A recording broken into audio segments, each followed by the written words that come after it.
حول ولا قوة إلا بالله العلي العظيم حسبنا الله ونعم الوكيل نعم المولى ونعم النصير الحمد لله رب العالمين والعاقبة للمتقين والجنة للمؤمنين والنار للمشركين والكافرين والملحدين والمنافقين والغاصبين والغالين ثم الصلاة والسلام والتحية والإكرام على أشرف الأنبياء والمرسلين خاتم النبيين شفيع المذنبين أبي القاسم المصطفى محمد اللهم صل على محمد وعلى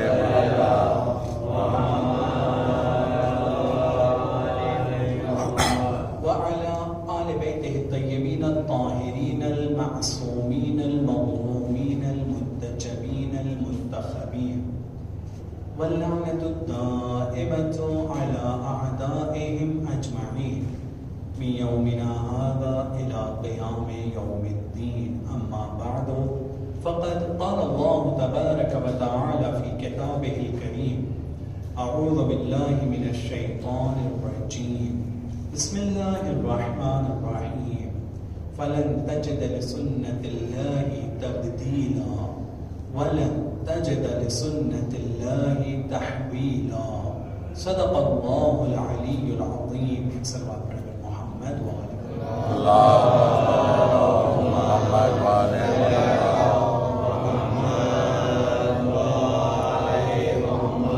خداوند عالم قرآن مجید میں ارشاد فرماتا ہے کہ اس کی سنت یعنی اس کے اصول اور قانون جس کی بنیاد پر وہ اپنے کاموں کو انجام دیتا ہے، اس کے اصول اور قانون میں کسی بھی طرح کی کوئی بھی تبدیلی نہیں ہو سکتی ہے اور نہیں ہوتی ہے۔ یہ الگ بات ہے کہ انسان اپنے حالات کو بدلتے ہیں اور ان کی تبدیلیوں کی وجہ سے خداوند عالم کے کام ہم کو الگ الگ طریقے سے دکھائی دیتے ہیں۔ میں نے اس کے لیے مختلف مثالوں کے ذریعے سے اس بات کو واضح کرنے کی کوشش کیا ہے کہ خداوند عالم اس کے اصول یا اس کے قانون میں کوئی تبدیلی نہیں ہے۔ تبدیلی ہم لوگوں کے کاموں میں ہوتی ہے جس کے نتیجے میں الگ الگ طرح کی چیز ہم کو دکھائی دیتی ہے۔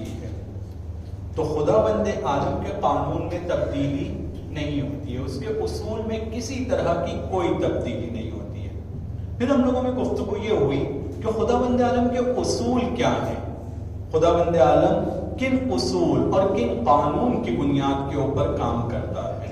تو اس میں سے کل میں نے آپ کی خدمت میں ایک اہم اصل اور ایک اہم قانون کی طرف اشارہ کیا ہے، اور وہ قانون یہ ہے کہ خداوند عالم یہ کہتا ہے کہ میرے اصولوں میں سے ایک اصول ہے کہ باطل کو مٹانا ہے اور حق کو ہمیشہ باقی رکھنا ہے۔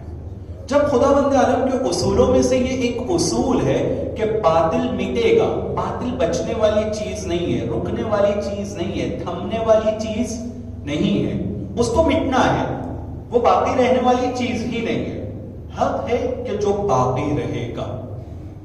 تو ہم لوگوں کی ذمہ داری یہ ہوتی ہے کہ جب ہم کو یہ اصول اور خدا کا یہ قانون سمجھ میں آ جاتا ہے کہ خداوند عالم حق کے ساتھ ہے جو ہمیشہ باقی رہے گا، تو ہم لوگوں کو کبھی بھی باطل کی طاقت سے متاثر ہونا نہیں چاہیے، کیونکہ آج اگر وہ ہم کو دکھائی بھی دے رہا ہے تو خداوند عالم کا یہ قانون ہے کہ باطل کو مٹانا ہے۔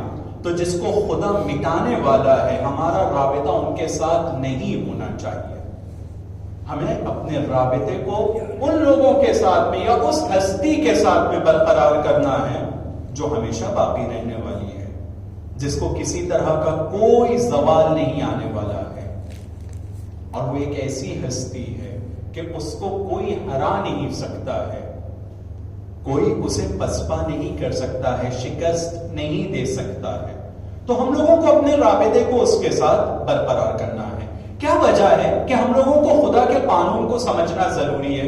کیوں ہم لوگ خدا کے قانون کو سمجھیں؟ اس کی وجہ کو میں نے آپ کی خدمت میں بیان کیا تاکہ ہم اپنی زندگی کو اس کے قانون کے مطابق ڈھالنے کی کوشش کریں. ہم اپنی زندگی میں جب خدا کے قانون ہمیں پتہ چل جاتے ہیں کہ جو انشاءاللہ آج بھی میں آپ کی خدمت میں کچھ بیان کروں گا، جب خدا کے اصول ہمیں پتہ چل جاتے ہیں کہ خدا کے اصولوں میں سے یہ اس کے اصول ہیں، تو ہم اپنی زندگی میں ان اصولوں کو اپنانے کی کوشش کریں اور جو خدا کے اصول نہیں ہیں اس سے اپنے آپ کو دور کریں. یہ ہمیں بہت بڑا فائدہ ہوگا. خود قرآن کے اندر خداوند عالم نے بہت ساری جگہ پر اس بات کی تاکید کیا ہے کہ تم میرے اصولوں کو اور میری سنتوں کو سمجھو. دنیا کی الگ الگ جگہ پر جا کر گھومو، دنیا میں الگ الگ شہروں کا دورہ کرو، وہاں پر جاؤ اور جانے کے بعد میرے اصولوں کو سمجھنے کی کوشش کرو. ہم سب نے اس مشہور آیت کو سنا ہے جس میں خداوند عالم کہتا ہے قد خلت من قبلکم سنن، تم سے پہلے بہت ساری سنتیں اور بہت سارے لوگ تھے. فسیروا فی الارض، تم سب کی ذمہ داری ہے، تم سب زمین میں الگ الگ جگہ پر جا کر دیکھو. فسیروا فی الارض، دنیا میں سیر کرو، دنیا میں گھومو، الگ الگ شہروں میں جاؤ، الگ الگ جگہوں پر جاؤ. فانظروا کیف کان عاقبۃ المکذبین، دیکھو، سیکھو کہ وہ لوگ جنہوں نے خدا کو جھٹلایا تھا ان کی عاقبت کیا ہوئی ہے، وہ آج کہاں ہیں. ان کا ذکر، ان کے بارے میں گفتگو، ان کے بنائے ہوئے پیلیسز، ان کے بنائے ہوئے گارڈنز، باغات اور جتنی ساری چیزیں ہیں، وہ کہاں ہیں آج. وہ لوگ کہ جو ایک زمانے میں امام محمد تقی علیہ السلام ارشاد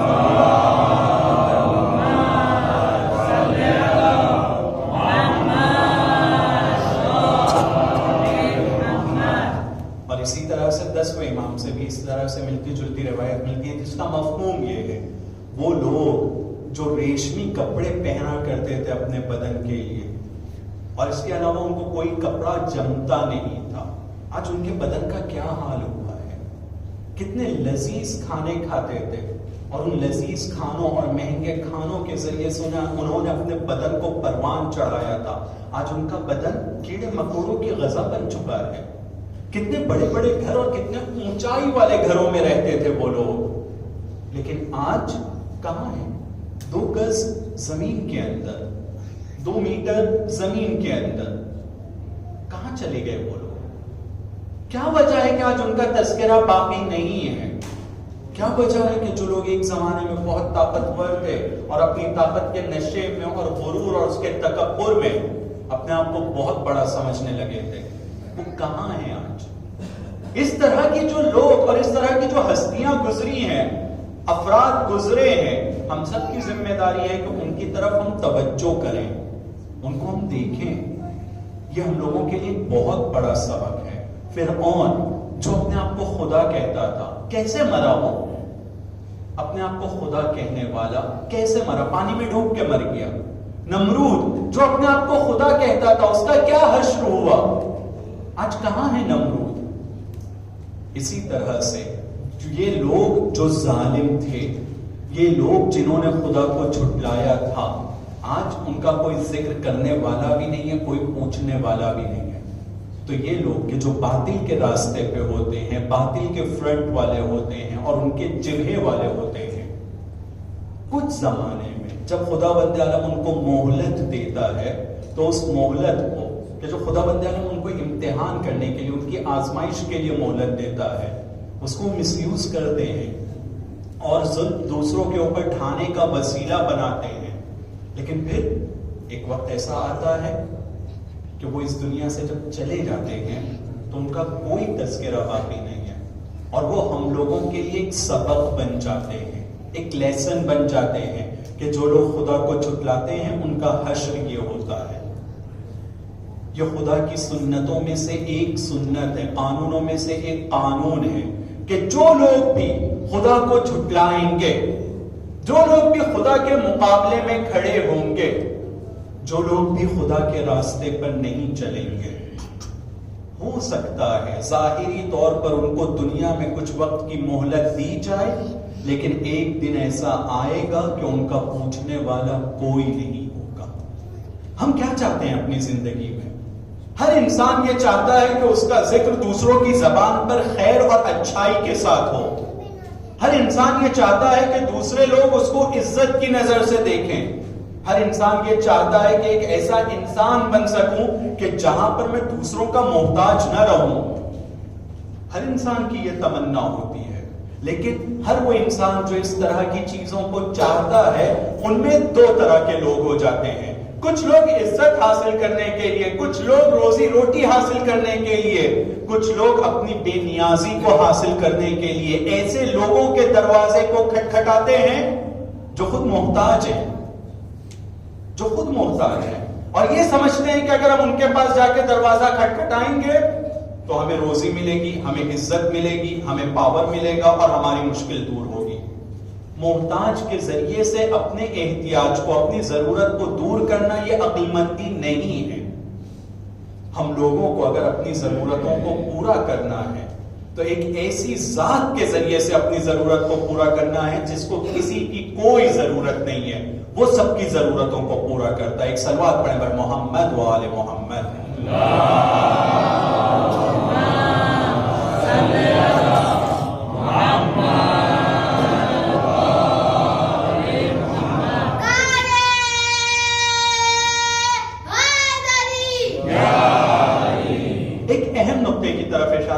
بہت ضروری ہے, اور وہ نقطہ یہ کہ انسان کو یہ سمجھنا ضروری ہے کہ میں دو چیزوں سے مل کر بنا ہوں. ایک میرا تن ہے اور ایک میرا من ہے. ایک میری باڈی ہے, بدن ہے, جسم ہے. جب میں پیدا ہوا تھا تو یہ میرا جسم بہت چھوٹا تھا, جو اس کی آنکھیں بھی ٹھہری ہوئی نہیں تھی, ہاتھ پیر بھی اس کے کنٹرول میں نہیں تھے. لیکن یہ جسم 6 مہینے کا ہوا, 6 سال کا ہوا, 20 سال کا ہوا, 30 سال کا ہوا, 50 سال, 60 سال, 70 سال. جسم بدلتا رہتا ہے. بچپن سے نوجوانی, نوجوانی سے جوانی, جوانی سے ادھیڑ عمر, ادھیڑ سے بڑھاپے کی طرف جائے گا ہمارا جسم. جسم ہمارا بدلتا رہتا ہے. لیکن جو ہمارا من ہوتا ہے, جو ہماری روح ہوتی ہے, جو ہمارا نفس ہوتا ہے, اس میں تبدیلی نہیں آتی ہے. اس کا نام ایک مرتبہ جب وہ پیدا ہوا ماں باپ نے رکھا محمد. تو چاہے وہ 6 مہینے کی باڈی رہے اور جسم رہے, لوگ اس کو کہیں گے محمد. جب یہ 20 سال کا ہو جائے گا تو کیا یہ بدل گیا ہے, اس کو اب نئے نام کی ضرورت ہے؟ نہیں, وہی محمد ہے جو 6 مہینے کا چھوٹا سا بچہ تھا. پھر یہ اور تھوڑا بڑا ہوتا ہے, 60 سال کا بھی ہو جائے گا, تو یہ وہی محمد ہے جو آج سے 60 سال پہلے پیدا ہوا تھا. بدن وہ بدن نہیں ہے, بدن ہم لوگوں کا بدلتا گیا ہے, لیکن ہمارا نفس, ہمارا من یہ نہیں بدلتا ہے. ہمارا بدن بدلتا رہتا ہے. یا اس کو اور دوسرے انداز میں کہوں کہ ایک انسان ہے جو پیدا ہوا ہے, جس کے ہاتھ پیر سب سلامت ہے, اس کا نام رکھا گیا ہے محمد. اگر اس کا ایک ہاتھ کٹ جائے گا تو اس کا ہاتھ کٹنے کی وجہ سے یہ کہا جائے گا کہ اب محمد آدھا ہو گیا ہے یا محمد میں کمی آ گئی ہے؟ کوئی نہیں بولے گا. سب کہیں گے کہ نہیں, محمد محمد ہے, اس کے بدن میں ایک کمی آ گئی ہے. دونوں ہاتھ کٹ جائیں, دونوں پیر کٹ جائیں, ہاتھ پیر ایک انسان کے پوری طرح سے کٹ جائے تو کوئی کہے گا نہیں اب یہ آدھا محمد ہو گیا ہے, یہ اب پورا محمد نہیں ہے. سب لوگ کہیں گے نہیں یہ پورا محمد ہے, اس کے اندر کوئی کمی نہیں آئی ہے محمد ہونے کے حساب سے. کمی کس میں آئی ہے؟ اس کے بدن کے اندر آئی ہے کمی. اس کے اندر کمی نہیں آئی ہے, اس کے بدن میں کمی آئی ہے. تو اس چیز کو جب ہم سمجھ لیتے ہیں کہ ہمارا ایک تن ہوتا ہے, ہمارا ایک من ہوتا ہے, تو اب ہم لوگ آ کر دوسرے نقطے کی طرف توجہ کریں کہ جب میں تن اور من سے مل کر بنا ہوں تو ہماری زندگی میں زیادہ توجہ کس چیز کی طرف ہوتی ہے؟ اپنے تن کی طرف ہوتی ہے یا اپنے من کی طرف ہوتی ہے؟ ہم اپنے بدن پر زیادہ توجہ دیتے ہیں یا اپنی روح پر زیادہ توجہ دیتے ہیں, اپنے نفس پر زیادہ توجہ دیتے ہیں؟ ایک ایسی چیز جو پیدائش سے لے کر مرنے تک کے بدل رہی ہے اور مرنے کے بعد بھی یہ کیڑے مکوڑوں کی غذا بن جائے گی, ہم اپنی پوری زندگی میں اس پر توجہ دیتے ہیں, اس کے کھانے پینے کا اچھا خیال رکھتے ہیں, اس کے کپڑے پہننے کا بہت اچھا خیال رکھتے ہیں, اس کی خوشبو کا اچھا خیال رکھتے ہیں, اس کی نظافت کا ظاہری طور پر اچھا خیال رکھتے ہیں, اپنے سر کے بالوں سے لے کر پیروں تک کے. اس کے اپنے بدن کا خیال ہم بہت رکھتے ہیں، لیکن کبھی ہم نے سوچا ہے کہ ہمیں جتنا ہم بدن کا خیال رکھتے ہیں اس سے زیادہ ہماری ذمہ داری ہے کہ ہم اپنے من، اپنے نفس، اپنی روح کی طرف توجہ دیں؟ ہمیں اس کی طرف توجہ دینے کی زیادہ ضرورت ہے، کیونکہ یہ وہ چیز ہے جس کے بارے میں خداوند عالم قرآن مجید میں ارشاد فرماتا ہے فَإِذَا نَفَخْتُ فِيهِ مِن رُوحِي۔ حضرت آدم کا سجدہ کرنے کے لیے خداوند عالم نے تمام فرشتوں کو حکم دیا ہے کہ اس کا سجدہ کرو، لیکن کب؟ جس وقت حضرت آدم کو مٹی سے بنا دیا اس وقت صرف جسم کو جب تیار کیا تھا، جب تن کو تیار کیا تھا، بدن کو تیار کیا تھا، صرف بدن کا سجدہ کرنے کے لیے اس وقت نہیں کہا تھا۔ اس بدن کو تیار کرنے کے بعد میں جب خداوند عالم یہ کہتا ہے فَإِذَا نَفَخْتُ فِيهِ مِن رُوحِي، جب میں اپنی روح کو اس کے اندر پھونک دوں گا تو تم لوگ سجدے میں گر جانا اس کے لیے فَقَعُوا لَهُ سَاجِدِينَ، تم سب اس کا سجدہ کرنا۔ حضرت آدم کا سجدہ ان کے بدن کا نہیں تھا، ان کے بدن کے لیے نہیں تھا۔ خداوند عالم کہہ رہا ہے فَإِذَا نَفَخْتُ فِيهِ مِن رُوحِي، جب میں نے اپنی روح کو اس کے اندر پھونک دیا تو تم لوگ اس کے سجدے کے لیے گر جانا۔ یعنی خداوند عالم نے تن کو بنانے کے بعد جب روح حضرت آدم کے تن میں ڈالی ہے اس کے بعد کہتا ہے کہ سجدہ کرو، یعنی حضرت آدم کی اہمیت، عظمت اس روح کی وجہ سے بنتی ہے جو خداوند عالم نے اپنی طرف سے ان میں پھونکا ہے۔ یعنی ہم لوگوں کو، بنی آدم کو، یہ جو نفس ملا ہے، یہ جو روح ملا ہے، یہ جو من ملا ہے، یہ وہ من ہے جس من کو خداوند عالم کہتا ہے روحی، من روحی، یہ میری روح کی علامتوں میں سے اور یہ میرے روح کے مظاہر میں سے ایک چیز ہے جو میں نے تم کو دیا ہے۔ اس کے اندر اتنی صلاحیت ہے کہ خداوند عالم ارشاد فرماتا ہے حدیث قدسی میں، حدیث قدسی خدا کا بیان ہوتا ہے، خدا کا ذکر ہوتا ہے، خدا کی بتائی ہوئی تعلیم ہوتی ہے، لیکن قرآن کے اندر نہیں لکھی ہوئی ہے۔ بات خدا کی ہے لیکن قرآن میں جو چیز نہیں لکھی ہے اسے کہتے ہیں حدیث قدسی، یعنی اللہ کی حدیث۔ اس میں ارشاد فرماتا ہے عبدی اطیعنی، اے میرے بندے تو میری اطاعت کر۔ توجہ کیجئے گا، عبدی اطیعنی، اے میرے بندے تو میری اطاعت کر، اجعلک مثلی، میں تجھے اپنے جیسا بنا دوں گا۔ خداوند عالم کہہ رہا ہے اے میرے بندے میری اطاعت کر، میں تجھے اپنے جیسا بنا دوں گا۔ کتنا بڑا آفر ہے، کتنا بڑا آفر ہے، کتنی بڑی چیز خداوند عالم نے ہم لوگوں کے سامنے رکھا ہے، کتنا بڑا، یعنی ہم لوگوں کو یہ سکھا رہا ہے کہ تمہارے اندر یہ پوٹینشل، تمہارے اندر یہ ایبیلٹی، تمہارے اندر یہ صلاحیت پائی جاتی ہے کہ تم اپنے آپ کو تربیت کر کے اتنا اوپر لے کر چلے جاؤ کہ فرشتوں سے اوپر ہو سکتے ہو۔ خدا کی جو صفات ہیں وہ تمہارے اندر آ سکتی ہیں اگر تم لوگ خدا کی اطاعت کرو گے۔ اور حدیث یہاں رکتی نہیں ہے، حدیث آگے کہتی ہے کہ میں ہمیشہ زندہ رہنے والا ہوں، تم کو ہمیشہ زندہ رہنے والا بنا دوں گا۔ کتنا بڑا آفر ہے۔ کون ہے ہم میں سے جو یہ چاہتا ہے کہ ہم کو مرنا ہے؟ سب لوگ کی یہ خواہش ہوتی ہے کہ جتنی اپنی زندگی لمبی ہوگی اتنا اچھا ہے، لیکن زندگی دو طرح کی ہے، ایک بدن کی زندگی ہے، ایک نفس کی زندگی ہے۔ بدن کی زندگی تو بہت لیمیٹڈ ہے، یہ خدا کے قانونوں میں سے ایک قانون ہے کہ ہر ایک کو موت آنا ہے، چاہے ہم جیسا عام انسان ہو، چاہے وہ بڑی ہستیاں جن کے صدقے میں یہ دنیا بنی ہے، موت سب کو آنا ہے۔ حضرت محمد مصطفیٰ کو بھی موت آئی ہے۔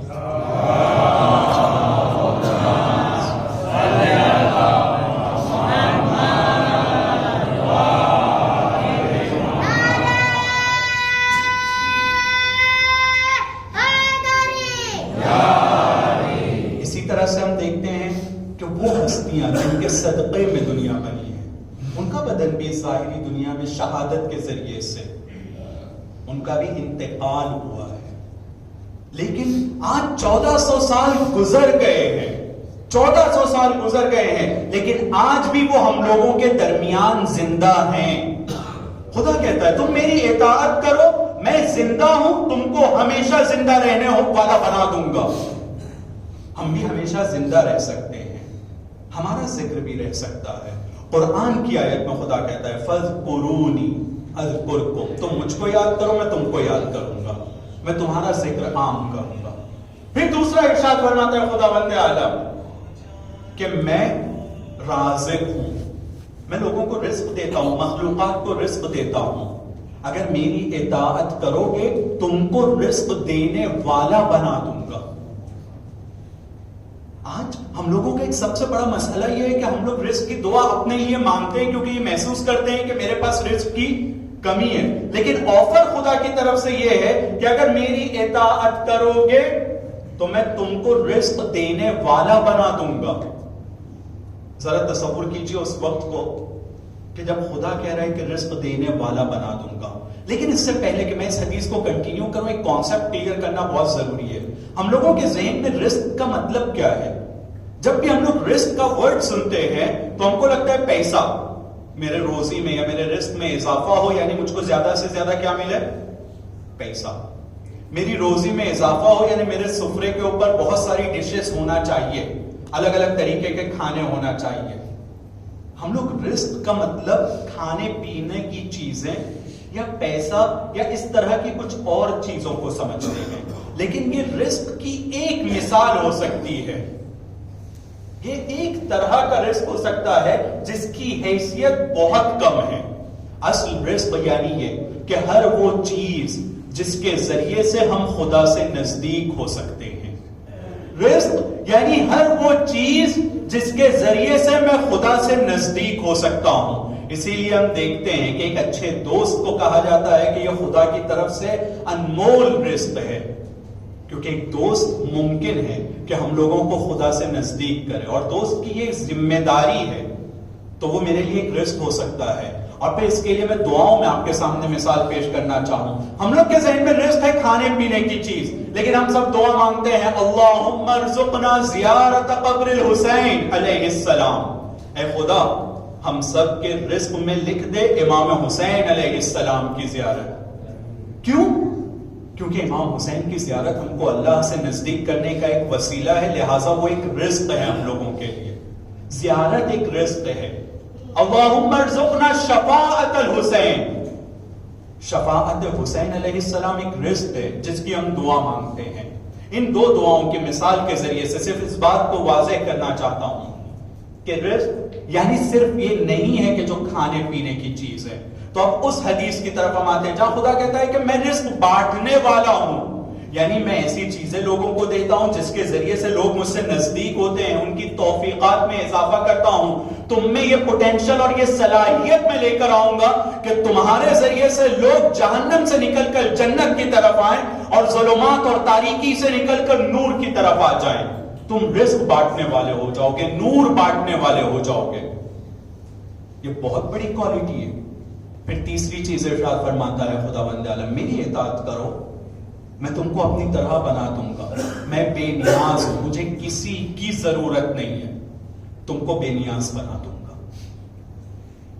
اگر ہم اپنے من کی طرف، اپنی روح کی طرف، اپنے نفس کی طرف توجہ دیں گے تو اس روح کے اندر اتنی صلاحیت ہے کہ ہم لوگوں کو بہت اوپر کے درجے تک کے لے کے جا سکتی ہے.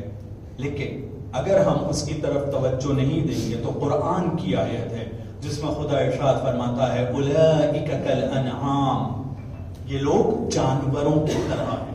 یعنی انسان عبادت کرنے کے ساتھ میں اللہ کی صفات کو اپنے اندر حاصل کرنے والا بن سکتا ہے، لیکن اگر اللہ کی اطاعت نہیں کرے گا تو قرآن کی آیت کہتی ہے اولئک کالانعام، وہ جانوروں کی طرح نہیں، جانوروں کی طرح بھی نہیں، بل ہم ازل، جانوروں سے بھی زیادہ گئے گزرے ہیں. ایک صلوات پڑھیں پر محمد و آل محمد.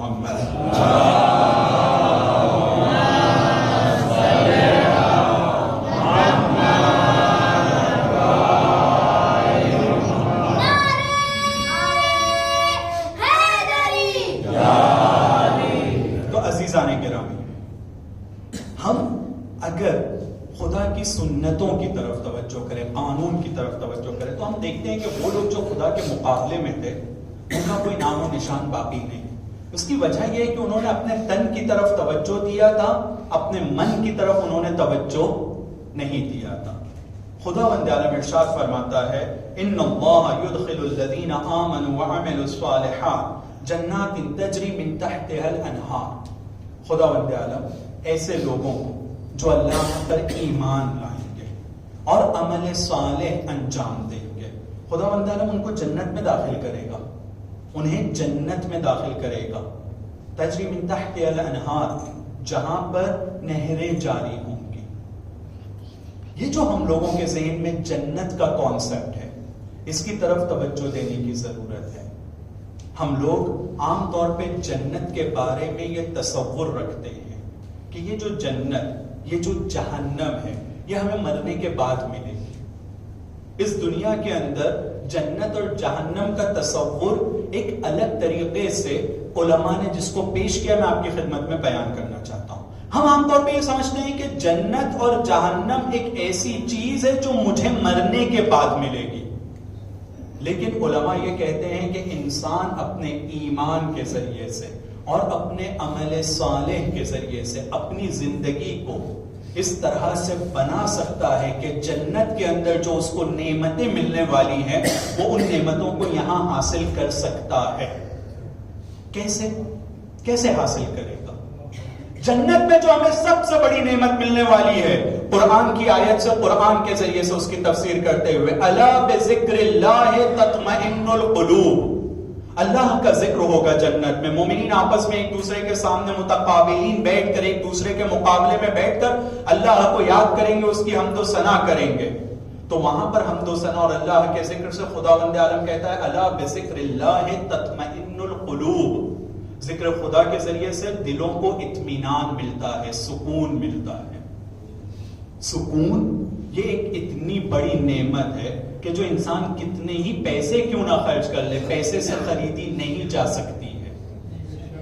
اطمینان، سکون، یہ پیسے سے، یہ طاقت سے، کانٹیکٹ سے، اس کے ذریعے سے خریدی جانے والی چیز نہیں. یہ صرف اور صرف ایک ایسی نعمت ہے جو خدا کی طرف سے انسان کو ملتی ہے. یہ جو کہا جاتا ہے کہ جو شخص ایمان لائے گا اور عمل صالح انجام دے گا، خداوند عالم اس کو جنت میں جگہ عنایت کرے گا. مرنے کے بعد تو جنت پکی ہے اس کے لیے، لیکن کہا جاتا ہے کہ اس دنیا میں خداوند عالم جنت میں دی جانے والی سب سے قیمتی نعمت اس کو عطا کرے گا.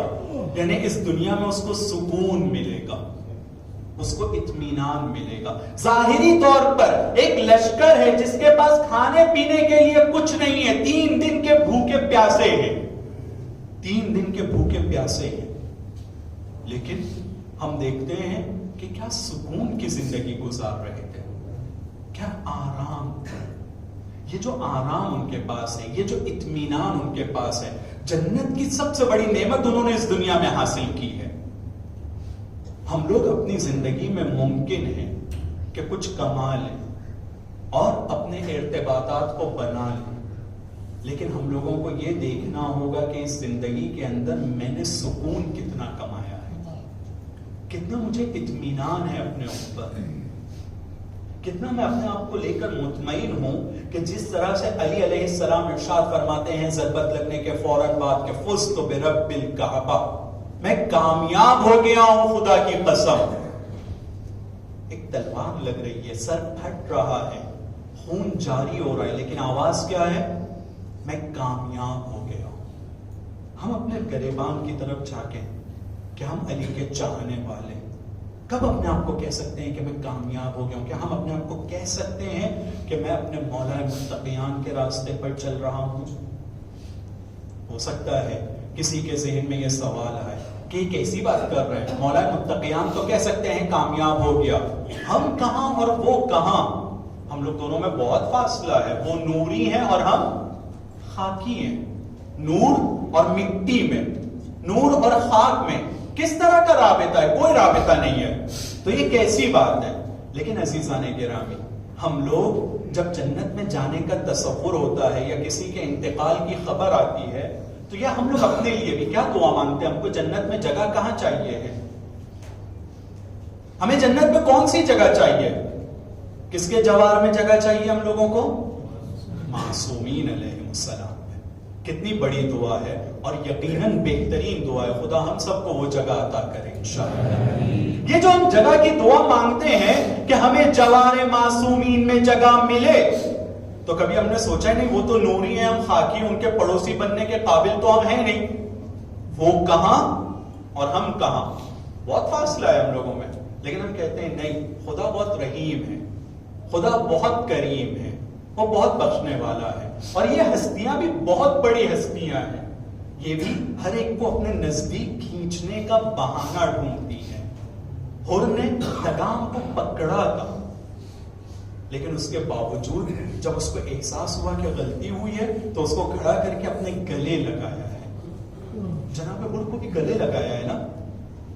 تو یہ لوگ کو تو بہانا چاہیے اپنی طرف لینے کے لیے. تو ہم جب جنت میں جگہ کی بات کرتے ہیں تو ہم کہتے ہیں کہ وہ جہاں ہم وہاں، لیکن جب عمل کی بات آتی ہے اور یہ توقع کی جاتی ہے کہ ان کے نقش قدم پر چلنے کی کوشش کرنا چاہیے، تو فوراً ہم اپنے سر کو جھکا کر کہتے ہیں وہ کہاں اور ہم کہاں.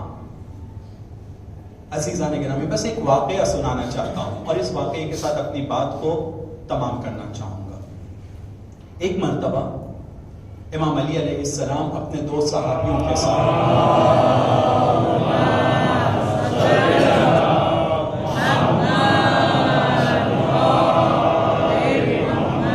اپنے گھر میں تشریف فرما ہیں، جناب سلمان کے ساتھ اور جناب ابو ذر کے ساتھ.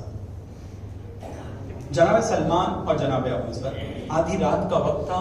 امام علی علیہ السلام کہتے ہیں چلو مسجد کی طرف چلتے ہیں. یہ تینوں حضرات اپنی جگہ سے اٹھتے ہیں اور مسجد کی طرف ایک سفر شروع کرتے ہیں، جانا شروع کرتے ہیں. مسجد پہنچ جاتے ہیں، نماز وغیرہ کو انجام دیتے ہیں. تعقیبات انجام دینے کے بعد ایک وقت ایسا آتا ہے کہ جناب سلمان رفع حاجت کے لیے، کسی کام کے لیے علی علیہ السلام اور جناب ابو ذر کے پاس سے اٹھتے ہیں اور کہیں دور جاتے ہیں. جب دور جاتے ہیں تو جناب ابو ذر امام علی علیہ السلام کے نزدیک آتے ہیں.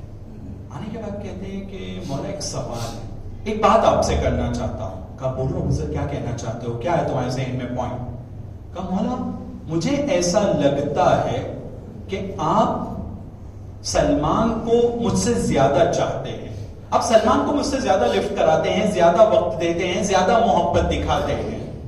یہ جو اس طرح کی سوچ جناب ابو ذر کے ذہن میں آ رہی ہے، اس کی وجہ بہت بڑی علماء یہ بیان کرتے ہیں کہ جناب ابو ذر یہ جاننا چاہتے ہیں کہ کس وجہ سے جناب سلمان کو چاہتے ہیں، تاکہ میں بھی وہ کام کروں اور آپ کی محبت کو اپنی طرف جذب کرنے کی اور حاصل کرنے کی کوشش کروں. یہ حسد نہیں ہے، کوشش یہ ہے کہ مجھے معلوم ہونا چاہیے کہ سلمان میں وہ کون سی کوالٹی ہے جو مجھے حاصل کرنا ہے، تاکہ آپ میری طرف بھی زیادہ توجہ دیں.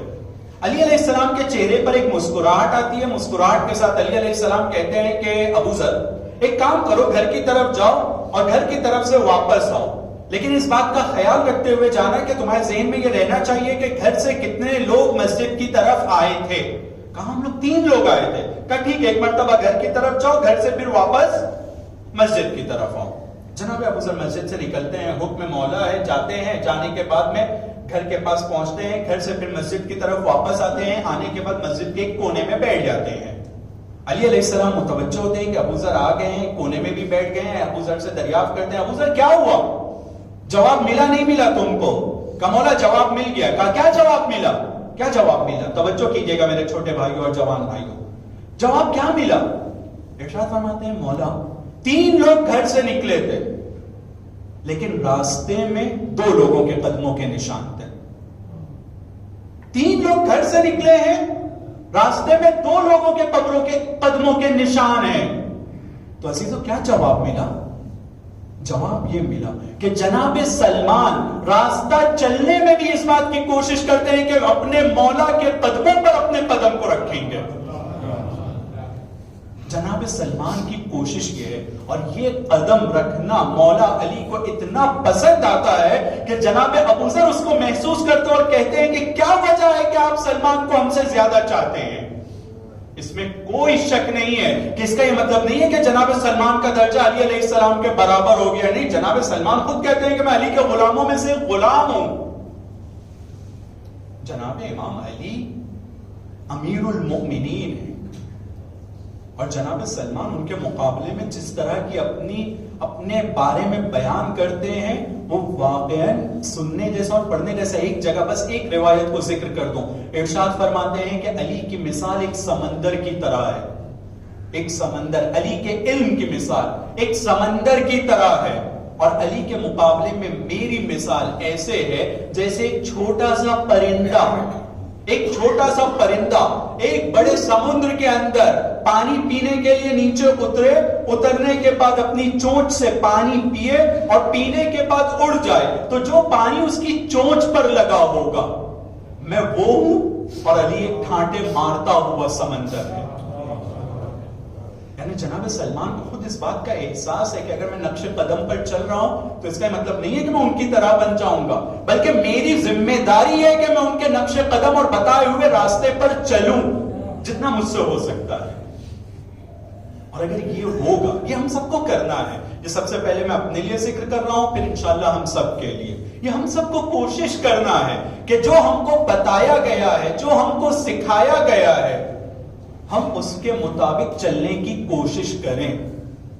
اگر ہم چلنے کی کوشش کریں گے تو ہماری وہ دعا یقیناً قبول ہوگی کہ وہ جہاں انشاءاللہ ہم بھی وہاں. ایک صلوات پڑھیں بر محمد و آل محمد.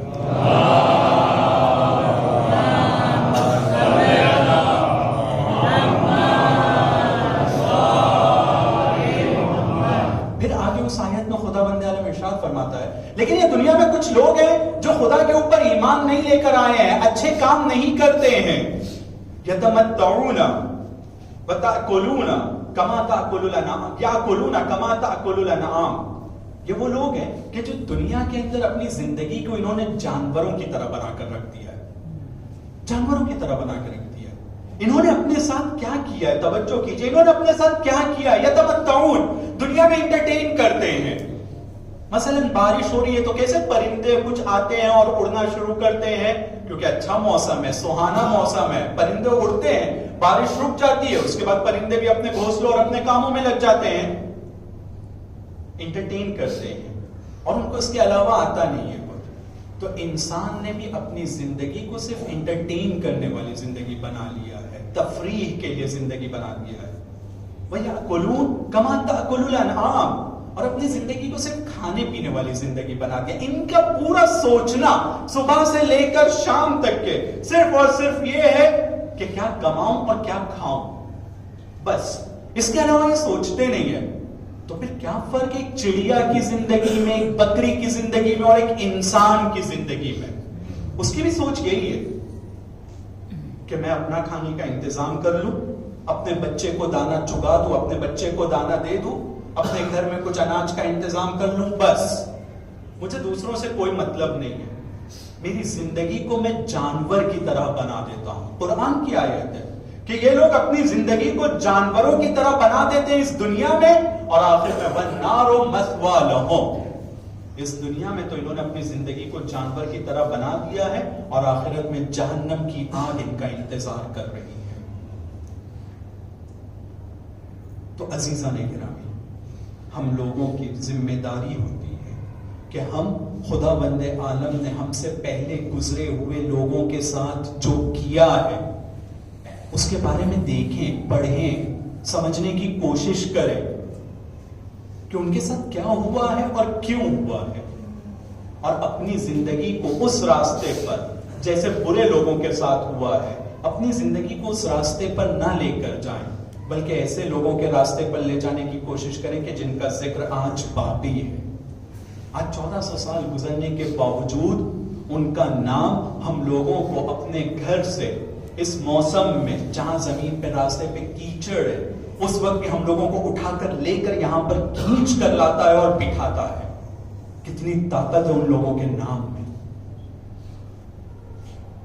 جس کے لیے ہم اپنے بچوں کی قربانی اور خود اپنے وقت اور اپنے آرام کو قربان کرنے کے لیے ہم لوگ تیار ہیں.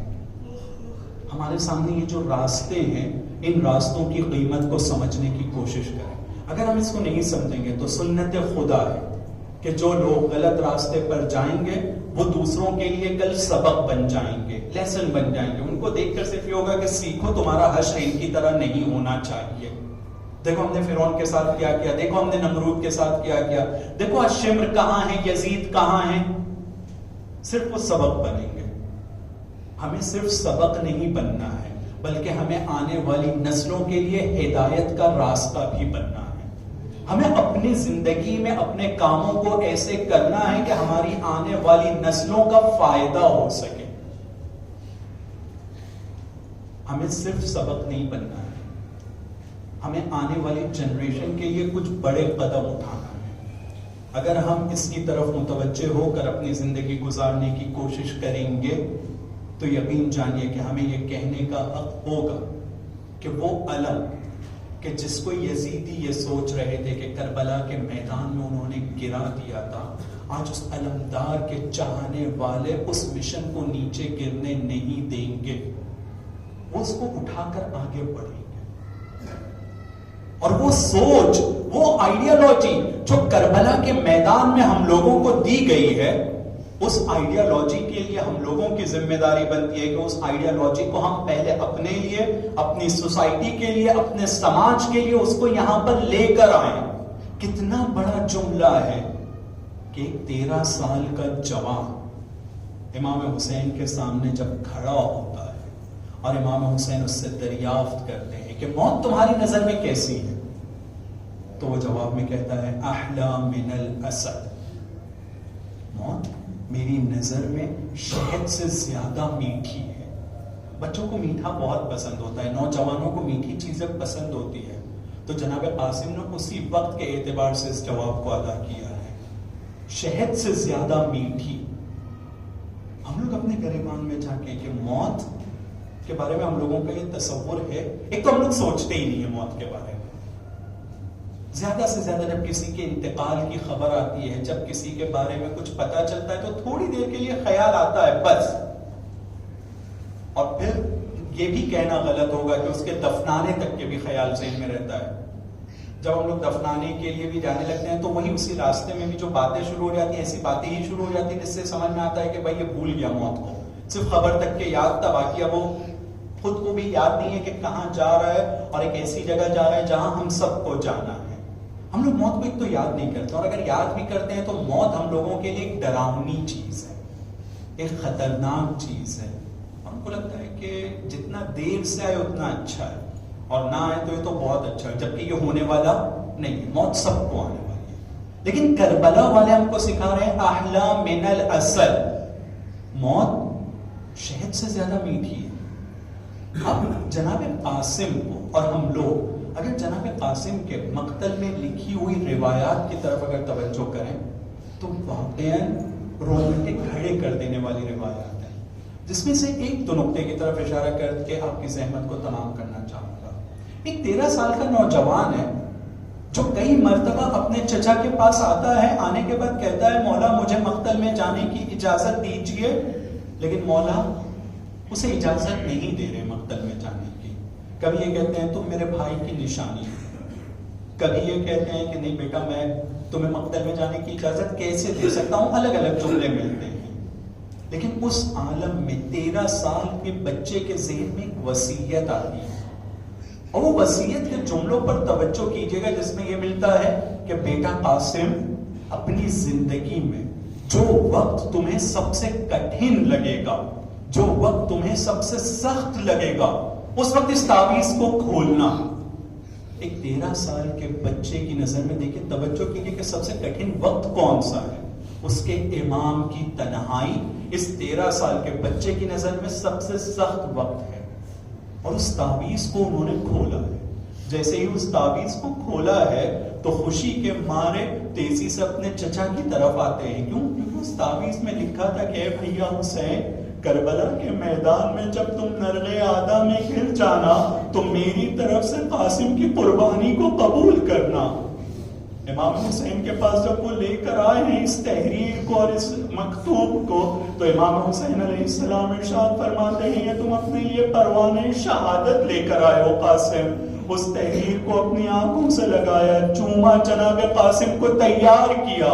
اور جناب قاسم کو تیار کرنے کے بعد جس وقت مقتل کی طرف بھیج رہے ہیں تو دشمن کا راوی کہتا ہے کہ قاسم جب خیمے سے نکلے تو ایسے محسوس ہو رہا تھا کہ 14ویں کا چاند نکل رہا ہے.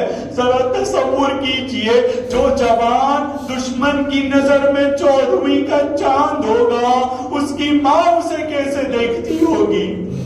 ہاں زادارو جناب قاسم مقتل کی طرف جانے کے لیے جب گھوڑے پر سوار ہوتے ہیں تو زین فرس تک کے ان کے قدم نہیں پہنچ رہے تھے. بس ایک روایت کے ساتھ زحمت کو تمام کرنا چاہتا ہوں کہ جناب قاسم زین فرس تک کے ان کے قدم نہیں پہنچ رہے تھے, گھوڑے کے زین تک کے ان کے قدم نہیں پہنچ رہے تھے. اور ایک وقت آتا ہے کہ جناب قاسم مقتل میں جاتے ہیں. جانے کے بعد میں نرے آدھا میں ان کو گھیرا جاتا ہے, سب نے مل کر ان پر حملہ کیا. ایک مرتبہ جناب قاسم گھوڑے پر تاب نہ لا کر زمین کی طرف آتے ہیں. جب زمین کی طرف آنے لگے تو اپنے چچا کو مدد کے لیے پکارا. روایت میں ملتا ہے کہ امام حسین علیہ السلام نے ایک بھوکے شیر کی طرح دشمنوں کی طرف حملہ کیا. قاسم کی طرف دوڑنے لگے لیکن امام حسین کو اس حالت میں دیکھ کر سیدھی طرف کے گھوڑے الٹی طرف کے گھوڑے سیدھی طرف, بیچ میں جناب قاسم کا جسم نازنین تھا اور وہ آواز دے رہے ہیں ہائے چچا, ہائے چچا, میرا بدن گھوڑوں کی سموں سے پامال ہو رہا ہے. عزادارو جناب قاسم کے نزدیک جس وقت امام حسین پہنچے ہیں جناب قاسم کی روح قفس عنصری سے پرواز کر چکی تھی. اب اس روایت کو یاد کیجئے گا کہ جناب قاسم کا قد اتنا تھا کہ زین فرس تک ان کے قدم نہیں پہنچ رہے تھے. لیکن جب اب امام حسین علیہ السلام نے ان کے لاشیں کو اٹھانے کی کوشش کیا ہے اور ان کے کمر کو اپنے کاندھوں پر رکھا ہے تو روایت میں ملتا ہے کہ وہ قاسم جن کے قدم زین فرس تک نہیں پہنچ رہے تھے اب ان کے پیر زمین پر لکیر کھینچ رہے تھے. الا لعنت اللہ علی القوم الظالمین وسیعلم الذین ظلموا ای منقلب ینقلبون. خدایا ہمارے اس مختصر سے عمل کو قبول فرما.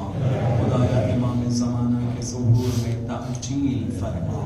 خدایا ہم سب کو امام زمانہ کے اصحاب و انصار, ان کے مددگاروں اور ان کی رکاب میں شہادت کا درجہ نصیب فرما. وآخر دعوانا ان الحمد للہ رب العالمین وصلی اللہ علی محمد وآلہ الطاہرین. اب تمام مومنین سے پچھلے مجلسوں کی طرح پھر ایک مرتبہ گزارش ہے کہ ٹاپک سے ریلیٹڈ اگر کوئی سوال, کوئی بات, کوئی کنفیوژن یا کسی بھی طرح کا کوئی نقطہ آپ کے ذہن میں آتا ہے جو آپ ضروری سمجھتے ہیں کہ بات کی جا سکے تو یقیناً آپ میرے ساتھ اس کو مطرح کیجیے, اس سوال کو پوچھیے. اگر پتہ ہوگا تو میں فوراً آپ کی خدمت میں عرض کرنے کی کوشش کروں گا, اور اگر پتہ نہیں ہوگا تو یہاں مولانا حضرات ہیں یا اپنے اساتید کے ذریعے سے اس کو معلوم کروں گا اور کوشش کروں گا کہ آپ کی خدمت میں بیان کروں. ایک سوال